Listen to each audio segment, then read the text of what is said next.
عليكم يا جماعه. وانا بصطاد معرض ان يقابلني تعبان، وده طبعا اكيد كل صياد خصوصا الناس اللي بتصطاد في الميه الحلوه او الميه العذبه بيقابلها موضوع التعبان.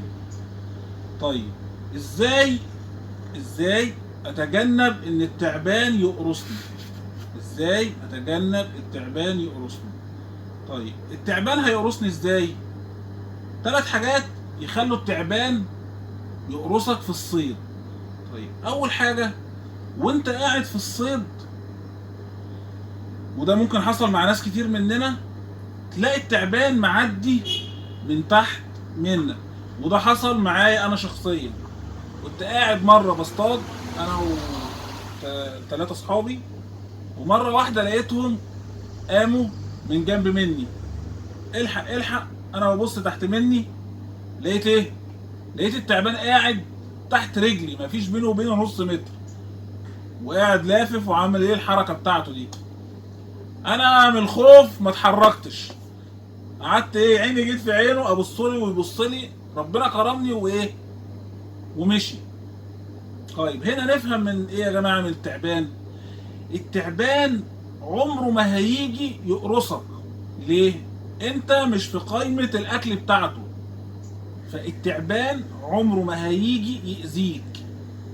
التعبان عمره ما هيجي يأذيك. التعبان لو انت قاعد بتصطاد ولقيته معدي من قدام منك، زي ما انت ما تتحركش، هو هيمشي وهيكمل في سكته.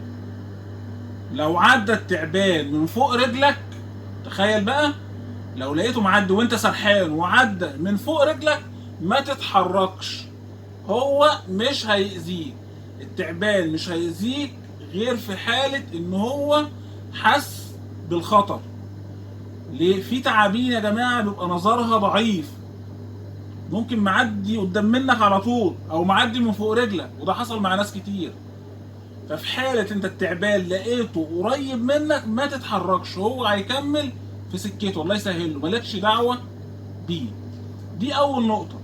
تاني نقطة، ان وانت بتتنقل من مكان لمكان، خصوصا اخواتنا وحبايبنا اللي بيصطادوا ريمة، فبيغيروا اماكن كتير، فتلاقيه بينزل في اماكن تحت منه ايه، بوص وقش فقبل ما تخطي وتدوس برجلك، خلي بالك، بص انت بتدوس على ايه. لو في مكان مثلا فيه ورق واكياس وكلام من ده، خلي بالك ممكن يكون تحت منها تعبان، لو دوست عليه هيقرصك. لو دوست عليه هيقرصك، فتخلي بالك وانت ماشي نازل مثلا تحت بوص، بتشيل حجر، بتعمل كده، خلي بالك ممكن تكون قريب من تعبان وممكن تدوس عليه. فقبل ما تخطي خطوة في أرض فيها عفش مثلا، في الأرض زبالة أكياس، احذر ثم احذر ثم احذر. ناس كتير اتقرصت بسبب النقطة دي، وهو ماشي داس عليه، طبيعي هيلف هيقرصك. دي تاني نقطة. طيب النقطة التالتة، وده للأسف في صيادين بتستهتر بيها، إن أنا مثلا في الصيد قابلت تعبان يروح يجري عايز يموته، أو مثلا بيلعب معاه، يجيب عصاية ويقعد إيه يلعب معاه، يضربه يخبطه. التعبان سريع، ممكن وانت بتحاول تأذيه او بتحاول مثلا تلعب معاه بعصاية او الكلام ده، يروح جاي طايلك وقرصك. وفي تعابين السم بتاعها ممكن ما تلحقش نفسك وتتعالج. فنحذر من الموضوع ده يا جماعة، وننبه بعض ونفهم بعض. طالع مع حد في الصيد، فهمه ونبهه. لو جيت مثلا صادفكوا تعبان، ابعدوا عنه، خصوصا لو هو ماشي في سكته، ما تجريش ورا منه تحاول تموته او تأذيه. يا رب نكون استفدنا من الفيديو واستفدنا من المعلومة، واللي استفاد ينصح غيره عشان كلنا نفيده. وجزاكم الله خيرا. السلام عليكم.